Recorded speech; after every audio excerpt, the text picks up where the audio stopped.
In 1903, the Wright brothers invented the airplane. It was hard to imagine then that today there would be over 500,000 people traveling in the air at any point in time. In 2008, Satoshi Nakamoto invented Bitcoin and the blockchain. For the first time in history, his invention made it possible to send money around the globe without banks, governments, or any other intermediaries. Satoshi is a mystery character, and just like the Wright brothers, he solved an unsolvable problem. Whenever this happens, it inspires incredible innovation. The concept of the blockchain isn't very intuitive, but still many people believe it's a game changer.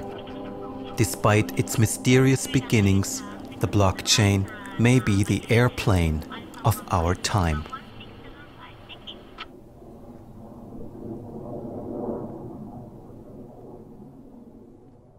I found out about blockchain first, as most people around that time were, through Bitcoin. And personally, at first, I thought that Bitcoin was an absolutely terrible idea. I was teaching at Stanford back in 2010, and a teaching assistant for the class sent me an article. She said, oh, there's this really cool thing. It's open source money. And I remember thinking, open source money, isn't that cool? But it'll probably never work. I did what most people do the first moment they are exposed to Bitcoin. I discounted it. I thought this was silly internet money. You could mine it. It's like a golden goose. It took me about a year to really re-explore the technology. And so by 2012, I did what I tell most people to do today, is turn off your phone, lock your door, and study this technology for a day. It's the best advice I could give. I was on a sabbatical from work and decided I'd take a year off, live off some savings, figure out what I want to do. It was there that I discovered this little orange icon with a bee in the middle. I said, what is this strange thing? So I started looking, okay, Bitcoin, interesting. That was about 2012, 2013. And I haven't left the space since. I've just continued further and further down the blockchain rabbit hole, if you will. And I've been pleasantly surprised and had no reason to crawl my way back out and find another technology. There's a point at which it's almost like you can't stop. It just gets so interesting, and you're so fascinated by it, and you just want to learn more and more and more. And even, by the way, to this day, there are new developments. There are new ways of solving problems, new approaches, and it's very exciting to be in this world. It feels really exciting to be involved in blockchain. Feels like we're at the forefront of something that has at least the potential to transform our interactions between each other, between corporations, the underlying infrastructure of both the private sector, but also of government. For me, part of the fascination is that we don't yet know exactly what this thing is, and yet there was still lots of people gathering around it. I thought of it as like, a space rock that crashed on Earth, right? You'd have a bunch of people that gather around, and they're all pointing, what is this thing? And you don't really know what it is, but it's still very interesting.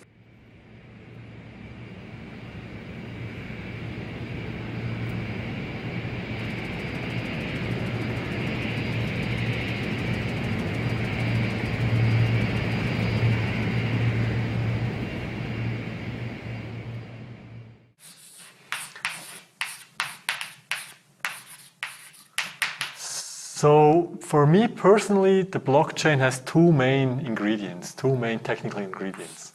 So one ingredient is cryptography. And when I say cryptography, I really mean asymmetric cryptography. And the other ingredient is so-called distributed systems. But these are the two main things. If you understand these two things, then basically you understand all the technical details of blockchain or Bitcoin, for that matter. You have the ability to create records that are indelible. You have the ability to transfer value by making updates to those records. And you have the ability to automate updates to the records through these things called smart contracts. And that means potentially that you could transform the structure of financial services. Today, there are all sorts of institutions that exist to maintain sets of records, to be a trusted third party is the industry parlance for it. And that role is potentially fundamentally reshaped. Blockchains are networks. And networks that we see today, Alibaba, Airbnb, Uber, those are interesting networks, but they're centralized networks. Here, you're going to have networks that are decentralized, that are working more on as a cooperative. I think some of the challenges will be what are the economics of those networks, what are the economics of certain blockchains versus today's discussion, which is all about the technology. I think tomorrow's discussion will be about how do you build network effects off of these new railroads. And what's especially interesting for me is that it was a grassroots movement from the technology sector, not sort of the movement of established businesses trying to get in to find a new selling point. It's really a bottom-up movement from us geeks. It's one of the most amazing things in science that happened in the last 100 years, that this thing is actually possible, that you can digitally sign transactions or other kinds of information so that you can prove to people that you actually signed this. It's much more secure than these, curvy, wriggly signatures we usually use in our everyday life. And it probably will replace those things soon enough.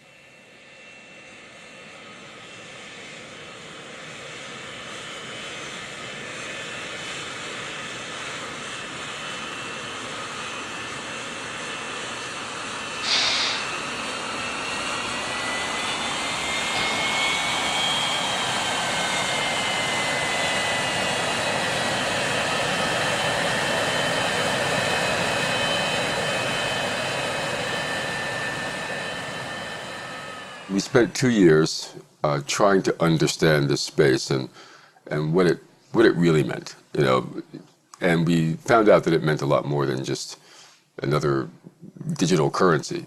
It actually, as the blockchain became more influential in our thinking, we began to realize that it was a profound shift in how the internet could be used to create new forms of value, and how it could be used to enfranchise, and include people in global finance. We've had the internet for years now, and on the internet, still nobody knows whether you're a dog or not.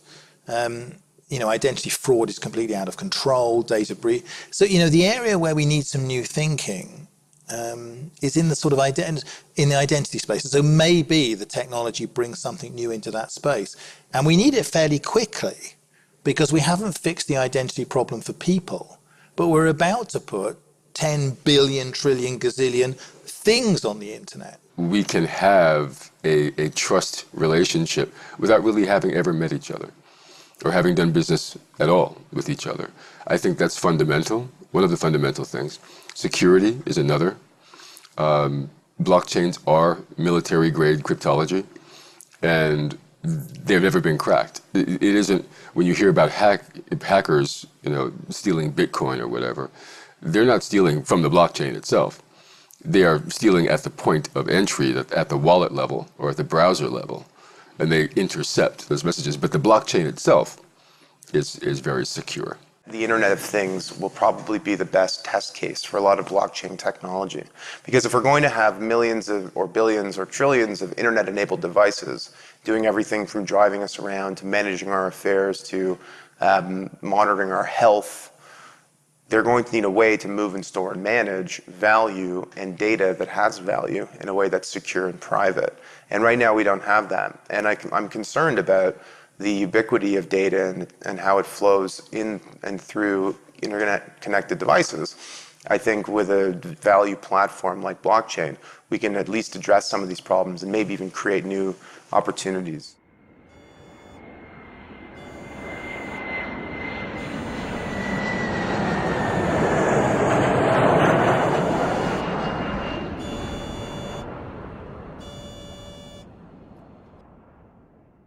cannot sit in our office and study and whatever. Of course, we do that as well, but we need to go out. We need to participate in this whole blockchain community. And honestly, what is very new to me, especially the younger person in my team, how enthusiastic they are about it. So if there is a hackathon, for example, organized, whatever, they never come to me and say, Jan, can I go there? Can I get some money for that? They just go. You know, they're just so interested. They just go and participate and share what they learned, and we have further discussion. And I believe this is really a new way also for us how we deal with this kind of new technology. We are really in the middle of it. Nobody tells us what to do. It's really we together shaping, let's say, what the ambition, what we stand for in the end for blockchain. We need to be much more technological. We need to have an awareness of how something is programmed in order also to check if the programming is correctly or not. So these might be a kind of capabilities that at the moment we have, but not in the way that it's needed for the future. So I think in the future you always need to have a kind of IT or technological link to the things in order to understand them. Otherwise you always need your IT guy sitting next to you, helping you in the understanding of the problem. This is not something that's going to impact one or two industries. It's going to affect every industry in the same way that the internal combustion engine affected almost every industry, the same way the internet affected almost every industry, the way the steam engine created new industries. So this is one of those big generational technology shifts that will require a concerted and focused response. Otherwise, you'll miss the boat. And I think we are all also in the financial service industry trying to recognize that we don't have to be defensive of that, but we rather have to embrace not just this technology, but this enabler that it brings us to actually access a vastly underutilized or undiscovered market that we have to really do business with on an eye-to-eye level. We talk to all sorts of senior executives in financial services, and often we talk to them and they'd say, well, we've looked at Bitcoin, we've had smart people come in and explain to us how the blockchain works, but I still just really don't understand what it means for my business. And I think that makes sense in a way, because if you think about an iPhone, for example, what's really important when a new iPhone comes out? Is it that there's some new chipset, or they have some new way of compressing frequencies? I'm not an engineer. I don't know how any of that works. What matters to people is what they can do with the technology. Of course, success is in no way guaranteed. One day we may look back on this and say, oh, wasn't that great? But if you ask me, I think there's undoubtedly a huge amount of progress that has already been made, and there's something here. I find it hard to believe that I'm going to look back in 10 or 20 years and say, oh, none of this ended up happening, because we're really seeing a new way of transacting value on the internet.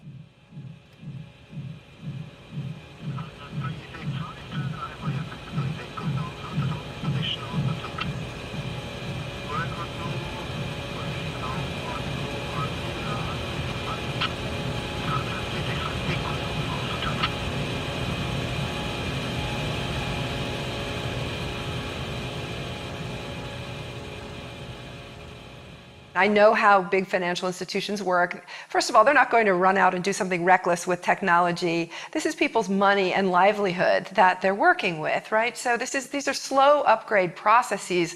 These systems, once they get implemented, will run in parallel with the old systems for a while before you have a switch over to the new one. That's standard in technology upgrades. So I knew this was going to take time.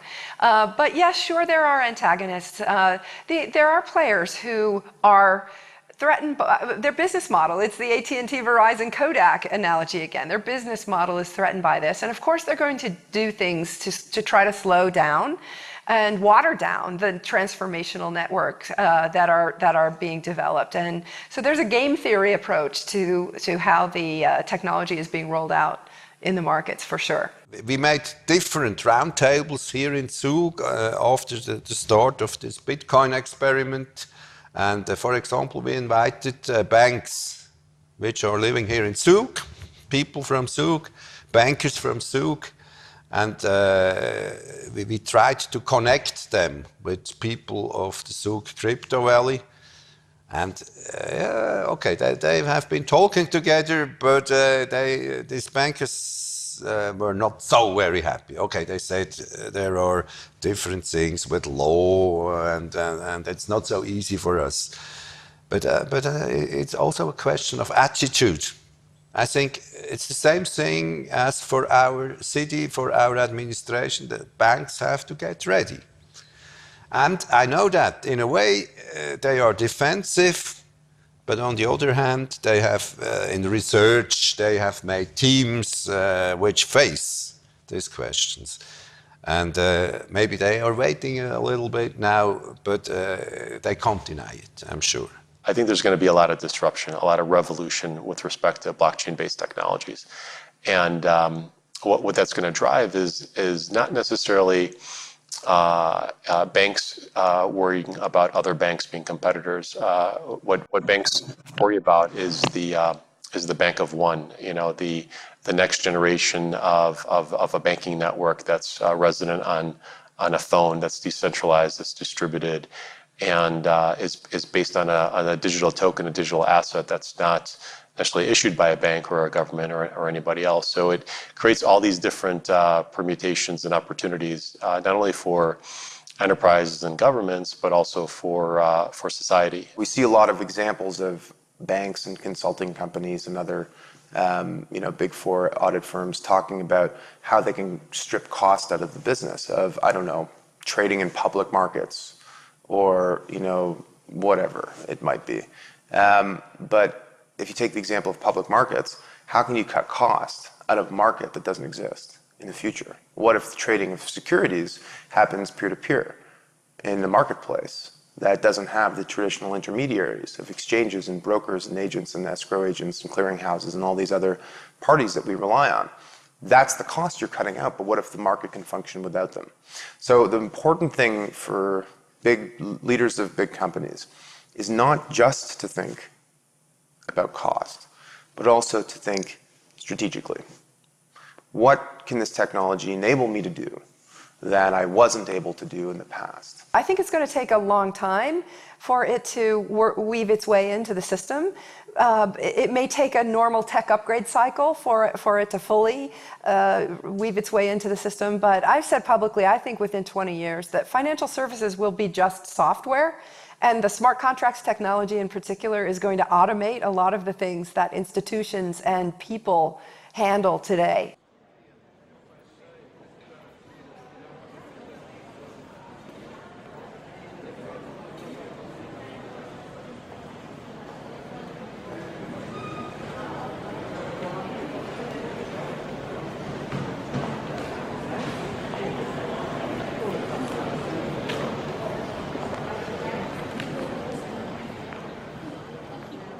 .74% of the world's population, according to the World Bank, does not have access to basic financial services. In my home country, in the United States of America, which is one of the most wealthiest countries in the world, about 50% of the population does not have access to basic financial services, including bank accounts. There's a huge amount of people around the world that don't get to experience and be a part of the global economy because they don't have access to the financial system for a variety of reasons. I do think this technology will lift a lot of people out of poverty, but will also be an inclusive technology that allows more people to engage in global commerce. I don't like to think that we're creating so much prosperity for the less than 1%. I like to think of purpose-led businesses. And by the way, that's the trick, I think, for large corporations, is to understand that the cost efficiencies of embracing this new technology will potentially widen their accessible markets at a cost that's reasonable. And that in itself will create prosperity in different areas. Something that I think we should think about. Pretty soon, when smartphones can be had for less than $5 each, which is right around the corner, nearly every person living in poverty on Earth will have access to a smartphone and be connected to a network. That is game-changing in and of itself. When you have digital wallets on these phones and you have the ability to trade assets, we're going to answer that question, what happens when everybody has money? Because capitalism itself has thrived in some areas by the natural exclusion of others from markets. It actually uses that scarcity principle as its driving basis. So what happens when money is not scarce? We will look at people and say, okay, what is the things that I cannot do and that we can, join forces. Much more than today, where we look at people and say, okay, how big is your car and how much money do you have on your bank account? So I believe that the future will be even more human or humane, human than the last 100 years that we've seen.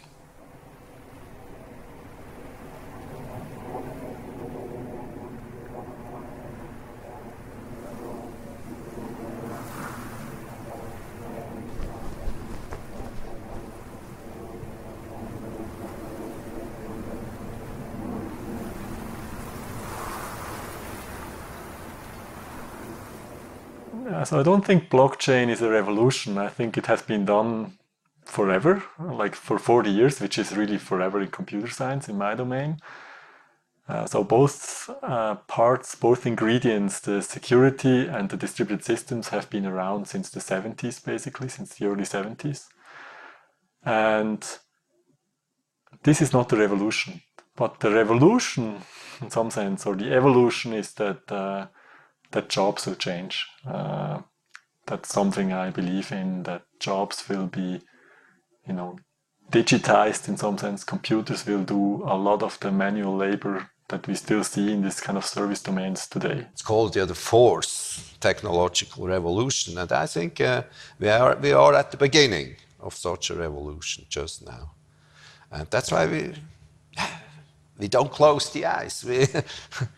And some people say, okay, there will be much trouble, people will lose their work and everything, jobless people. And I'm sure it will happen.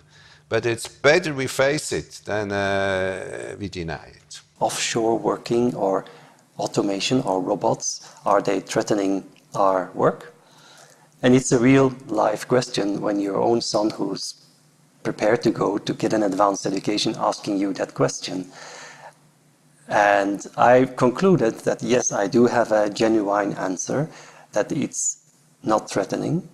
It is forcing us to think a little bit different, but if we do it smarter, we actually give also the next generation a great new opportunity to actually reinvent why they get up every morning and why they go to work, and make sure they really make best use of the degree they studied for and the things they really want to do in life. I want to make the world better, just better. Okay, and whatever my measure of better is, or yours, is what might be valued by society. But the other thing is this wonderful opportunity to create a little bit of prosperity, because what prosperity offers you is independence. We don't have to have people who are living in squalor and simply, fighting for a handful of rice every day. There's too much. There's too much in the world to live like that anymore. And I think that certain countries, I think even certain corporations are beginning to understand that. And certainly this movement, this blockchain movement, is the technology underpinning, the technology part of that mindset which exists offline as well. The idea is out, and if it's not being realized here, it may be realized there, or even in the internet, uncontrollable. So Bitcoin is here. Bitcoin is here to stay, and it will become bigger and bigger, as the blockchain, of course, as cryptocurrencies, as the possibilities which are connected to the blockchain and cryptocurrencies. That's out of the box. And the whole system does not need any government. It exists, it works. It's like a computer network surrounding the world. And you can say, okay, we don't want to be part of it. So be it. It's here, and it won't go away.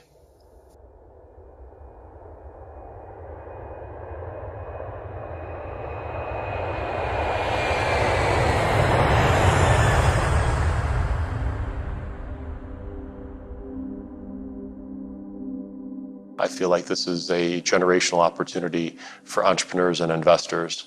And I quite frankly have not seen something as exciting in my entire investment career. Let's try to build a new system that has better trade-offs, that has better features, that has less downsides. And let's make it work. Now the pendulum's going to swing back. And what that's going to do is, frankly, make confidence in capital markets higher. Blockchain has enormous potential implications outside of financial services. And we might even actually see the full-scale implementation of some of those more real-world applications leapfrog financial services. This invention, when it came up in the 70s, this is really one of the totally groundbreaking ideas, right? It will change society for sure in many domains. It already has changed society in the sense that the internet is in some sense a secure place that you can, make transactions on the internet. The potential for creating trust, or even permissionless trust, within the internet, that's something that we haven't had before. And so its impact on society, on business, on government, could be profound. Blockchain is, to be fair, nearly 10 years old. But I think it's got another 10 years to run before we really see what its long-term impact is. I think it's going to be a long, much more steady journey that we go down, and you're going to see multiple technologies inspired by this thing. Blockchain technology is not the solution to all the problems under the sun. And I think as it matures, we will begin to see its potential benefits, but also its limitations. You can deny it or you can face it. And we always said we have to face it because these things are coming up if we want or not. I've really seen very long-standing partners when they saw the whole opportunity really to change, to say, hey, I don't understand everything, but I understand there is something behind, so we need really to go forward. That's really great. People often say that necessity is the mother of invention, but I like to say that necessity is also the mother of adoption. Because if there's a real use case that people need a technology for, well, they'll start using it. I started with Commodore, we had Atari, we had Apple. At some point in time, Windows came, and everybody just started to use Windows without asking what is the code behind it? What is the code behind moving the mouse? We have a whole lot of possibilities. Everything will change. It's like, in my opinion, the possibilities are endless, and it reminds me a little bit of the situation as if we all of a sudden have two huge inventions or three inventions in one moment. We actually are living a very interesting window of opportunity, and I'm surely very, very excited to fully embrace that.